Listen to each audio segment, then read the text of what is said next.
dini ve Kur'ani kavramlara bağlı olun. Din ilahidir. İlahi olmaktan bunu çıkarmayın. Dini beşerileştirmeyin.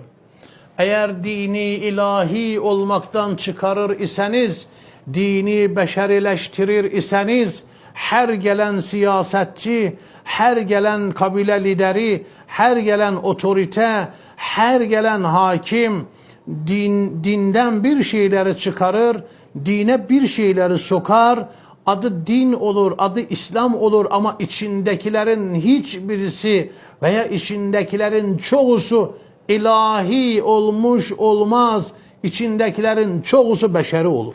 Beşeri. Bizzat diyor ki dine ve dini kavramlara bağlılığınız olsun. Allah nasıl bir tevhid anlatmış ise siz Allah'ın anlattığı tevhidin dışına çıkmayın. Allah nasıl bir nübüvvet anlatmış ise siz o nübüvvetin dışına çıkmayın. Allah nasıl bir mead anlatmış ise siz o meadın dışına çıkmayın. Allah Kur'an'da zehikallah dememiş ise, Allah güler dememiş ise siz Allah güler demeyin. Birileri Peygamber Efendimizin adına bunları nakletse de, birileri Peygamber Efendimizin adına bunları yazsa da siz bunu böyle kabul etmeyin. Peygamber sallallahu aleyhi ve aleyhi ve sellem Efendimiz cenaze namazına 5 tekbirle namaz kılmışsa siz de 5 tekbirle namaz kılın. Peygamber sallallahu aleyhi ve aleyhi ve sellem Efendimiz salavatı ebter getirmemiş ise, Allahümme salli ala Muhammed deyip durmamış ise veya aleyhissalatu vesselam ebter salavat, aleyhissalatu vesselam sallallahu aleyhi ve aleyhi dememiz lazım. Sallallahu aleyhi ve aleyhi, sallallahu aleyhi veya aleyhissalatu vesselam ebter salavat. Bakın, dini kendi tasarruf alanınızın dışında tutun. Çünkü din beşeri değil, din ilahidir. Dinin her şeyi Allah ve Peygamberimiz tarafındandır. Peygamber Efendimiz nasıl namaz kılmışsa siz öyle namaz kılın. Peygamber Efendimiz neyi anlatmış ise onun anlattığını anlatın. Peygamber Efendimiz'e 21 sene karşı Peygamberimize, Bi'sata, Kur'an'a 21 sene savaşanı başınıza tac edip radıyallahu anh diyerek Hazret kelimeleriyle onu zirveye çıkarmayın. Öylelerini zirveye çıkarmayın. Eğer Allah öylelerinden razı ise sormak lazım, Allah kimden razı değil o zaman? Bi'sat bizden onu istiyor. Dini kavramlara bağlı olun.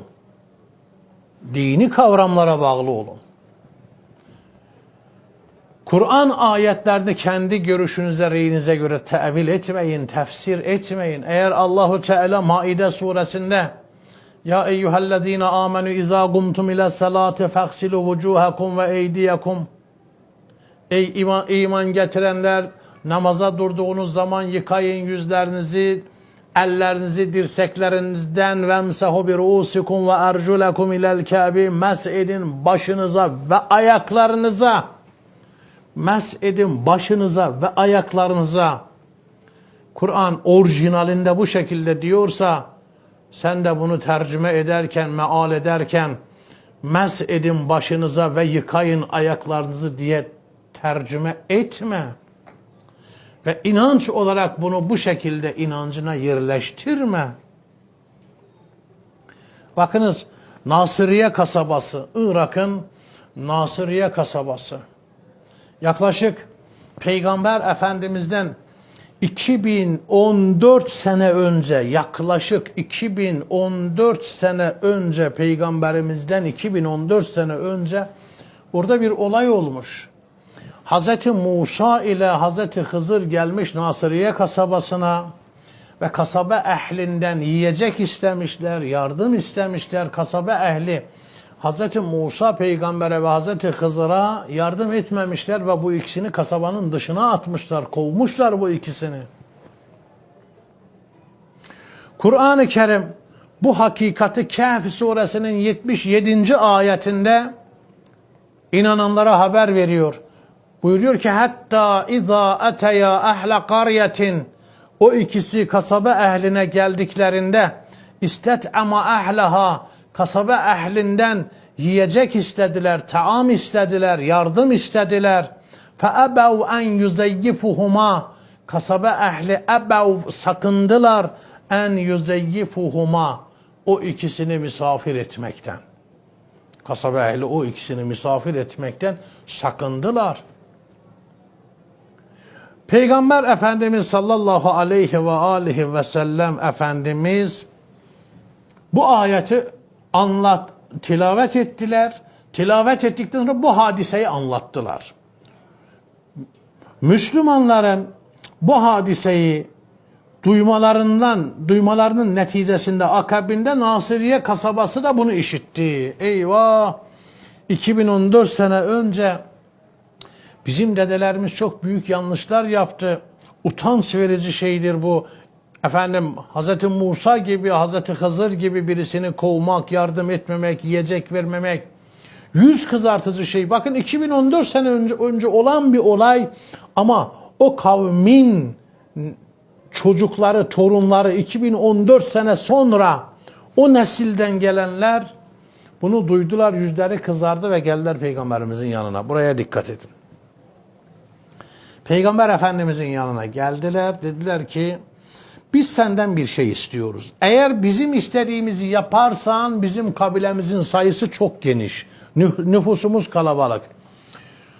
Bu dediğimizi yapar isen biz Müslüman olacağız. Peygamberimiz buyurdu ki ne istiyorsunuz? Dediler sana bir ayet nazil olmuş ki 2014 sene önce bizim dedelerimizin yaptığı bir ayıp var ve bu ayıp 2014 sene zaman içerisinde unutulup gitmişti. Kimse bunu bilmiyordu, insanlar bunu bilmiyordu, unutmuşlardı. Çünkü aradan 2014 sene geçmiş. Ama sana nazil olan ayet ile bu anlatıldı, konuşuldu ve insanlar bunu bildiler ve biz o kabilenin devamı olan bizler şu anda utanç içerisindeyiz. Senden bir şey istiyoruz.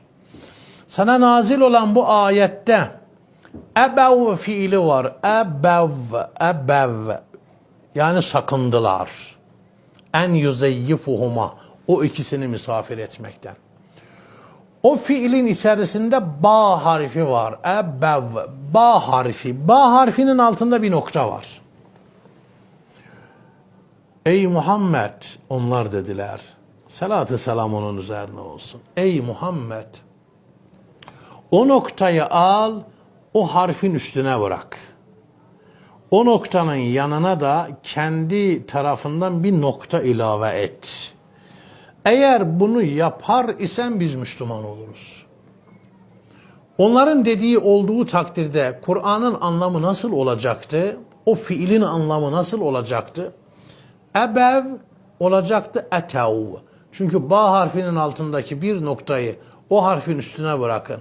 O noktanın yanına da bir noktada siz ilave edin. B harfi T harfine dönüşür. Fiil olur etev. Etev. Etev yani kucak açtılar.